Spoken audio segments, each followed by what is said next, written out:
কোরবানির গোশত এটাকে আল্লাহ রাব্বুল আলামিন 3 ভাগে ভাগ করার জন্য আমাদেরকে উপদেশ দিয়েছেন। ফাআত'ইমুল কানিআ ফাকুলু মিনহা, তোমরা কোরবানির গোশত নিজেরা খাও।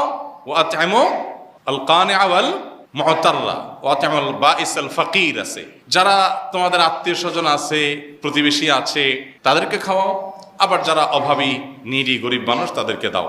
তার মানে নিজে খাবেন, আত্মীয়-স্বজনদের মধ্যে হাদিয়া উপঢৌকন দিবেন, আর গরিব দুঃখীদেরকেও খাওয়াবেন। কিন্তু এই বন্টনটা এটা কোনো ফরজ বা ওয়াজিব না। এভাবে 3 ভাগে করতে পারলে ভালো, উত্তম।